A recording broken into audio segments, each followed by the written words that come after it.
Hello guys, welcome to my channel. आज एक बहुत ही इम्पोर्टेंट टॉपिक पर हम बात करने वाले हैं। शिवाजी द बॉस फिल्म में आपने यह डायलॉग बिल्कुल सुना होगा मामा के मुंह से, जहाँ जगह मिलेगी वहाँ डंडा घुसाएगा Shivaji. No offence to Chhatrapati Shivaji Maharaj, क्योंकि यहाँ पर बात फिल्म की हो रही है। तो हम उस डायलॉग में एक छोटा सा चेंज करते हैं। जहाँ जगह मिलेगी वहाँ डंडा घुसाएगा शाहजी। यह शाह दूसरा तीसरा कोई नहीं बल्कि हमारे प्यारे गृह मंत्री अमित शाह है।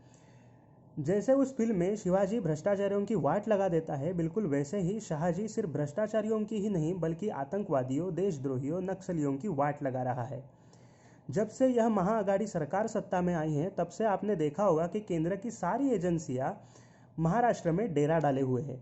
ईडी, सीबीआई, एनआईए, एनसीबी और मेरे ख्याल से रॉ यानी कि रिसर्च एंड एनालिसिस विंग भी गुप्त तरीके से महाराष्ट्र में काम कर रही है। क्या आपको लगता है कि सिर्फ महाविकास आघाड़ी सरकार गिराने के एक ही मकसद से यह सारी एजेंसियां वहां पर है?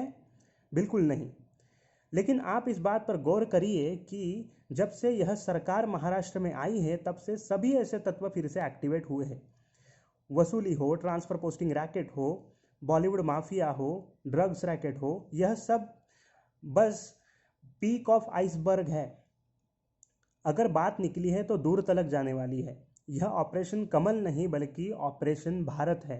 आपको बता दूं कि महाराष्ट्र की राजनीति और अंडरवर्ल्ड का बहुत ही पुराना रिश्ता रहा है। बाला साहेब, शरद पवार कई अंडरवर्ल्ड डॉन के संपर्क में रहते थे। दाऊद, हाजी मस्तान, छोटा शकील, छोटा राजन, ऐसे कई नाम थे। इतना ही नहीं, शिवसेना के आधे नेता तो किसी न किसी गैंग में गुंडे ही थे। आपने 100 दाऊद एक राउत यह बात सुनी होगी। बाला साहब के बिल्कुल करीब रहे संजय राउत अपने बड़बोलेपन के लिए जाने जाते हैं, लेकिन बोलने के उत्साह में कभी कभी वह सच भी बोल देते हैं। जहां उन्होंने कहा कि इंदिरा गांधी करीम लाला नाम के अंडरवर्ल्ड डॉन से मिलती थी। फिर संजय राउत को आईना दिखाते हुए एक तस्वीर सामने आई, जिसमें खुद बाला साहेब करीम लाला के साथ दिखाई दिए, और कहा जाता है कि इस बयान को पीछे लेने के लिए शरद पवार ने ही संजय राउत से कहा। इन्हीं बाला साहब के बॉलीवुड से जो रिश्ते हैं वह किसी से छुपे नहीं हैं।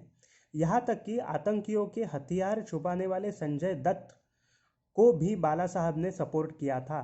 तो आप समझ सकते हैं कि राजनीति का क्रिमिनलाइजेशन बाला साहेब ठाकरे और शिवसेना ने ही किया, और इसी वजह से मुंबई सभी प्रकार के खाले धंधों के लिए जानी जाती है। नक्सलियों का, माफियाओं का अड्डा बन चुकी है मुंबई। हमने अगर पीछे मुड़कर देखा तो हमें समझ आता है कि बाला साहेब भाषणों में शरद पवार को गालियां देते थे। यहाँ तक कि उन्होंने शरद पवार को नीच भी कहा, लेकिन दोनों की अंदर से मिली भगत थी। शरद पवार भी अंडरवर्ल्ड से जुड़े रहे, यहाँ तक कि उन्होंने दाऊद को भी भारत आने से रोका था, ताकि वह भारत आकर शरद पवार के राज ना खोल सके। दरअसल दाऊद भारत वापस आना चाहता था, ऐसा दावा दिवंगत लॉयर राम जेठमलानी ने किया था। लेकिन शरद पवार ने वापसी के लिए अप्रूवल ही नहीं दिया, और इस पर शरद पवार ने कन्नी काटते हुए कहा कि दाऊद आना चाहता था, यह बात सही है, लेकिन वह जेल न जाने की, जेल में न रखने की कंडीशन पर वापस आना चाहता था। और सो कॉल्ड देशभक्त शरद पवार ने इस कंडीशन की वजह से दाऊद को भारत आने से रोका। क्या शरद पवार भारत की जनता को मूर्ख समझते हैं? क्या उसे जेल में रखना है या घर पर रखना है वह भारत लाने पर नहीं सोच सकते थे? इस कंडीशन को मानकर हम उसे यहाँ लाकर फिर तय करते कि उसे कहाँ रखना है, जेल में रखना है या घर में रखना है। लेकिन शरद पवार ने जनता को मूर्ख समझ रखा है। बात दरअसल यह थी कि अगर दाऊद यहाँ वापस आता तो शरद पवार ही कहीं मुंह दिखाने के लायक नहीं रहते, इसीलिए उन्होंने यह शर्त का बहाना करते हुए दाऊद को भारत वापस आने नहीं दिया। तो कुल मिलाकर बात यह है कि करीम लाला, हाजी मस्तान जैसे अंडरवर्ल्ड डॉन से इंदिरा गांधी, शरद पवार, बाला साहेब के घरेलू रिश्ते थे, और इन नेताओं ने कभी एक दूसरे पर उंगली नहीं उठाई, क्योंकि सभी नेता अंडरवर्ल्ड के साथ ही जुड़े थे। महाविकास आघाड़ी सरकार आते ही यह सारे तत्वों को लगा कि जान छूटी और उनके अच्छे दिन आ गए। इसी गलतफहमी में वह हाथी की तरह अपना नेक्सस फिर से स्ट्रांग करने में लग गए, और इस नेक्सस को फिर से सुचारू रूप से चलाने के लिए जो भी पैसे चाहिए वह वसूलने की पूरी तैयारी कर ली। लेकिन बीच में ही अंधेर नगरी चौपट राजा के राजकुमार ने बहुत ही बड़ी गलती कर दी। लॉकडाउन में भी चल रहे बार, पब और रेस्टोरेंट से वसूली के पैसे आ रहे थे। राजकुमार वहां नाचने भी जाते थे।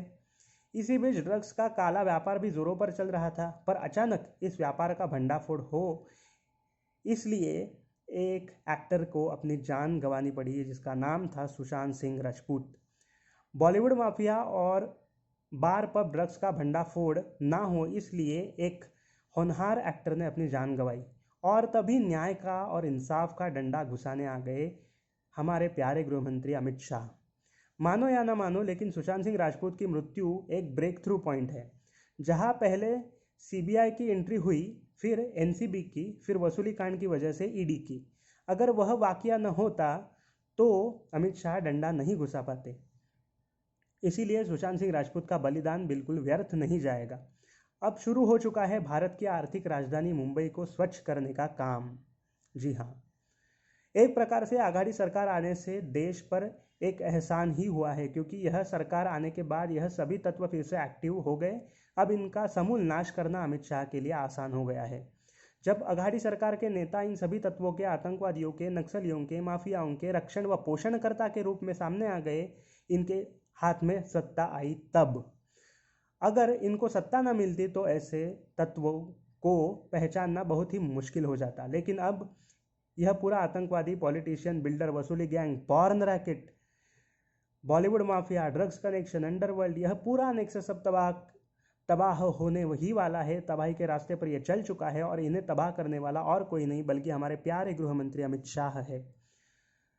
सब्र करिए, सबका हिसाब होने वाला है। तो ऐसे ही वीडियोस के लिए मेरे इस चैनल को सब्सक्राइब करें, और यह वीडियो आपको पसंद आए तो लाइक और शेयर ज़रूर करें। धन्यवाद।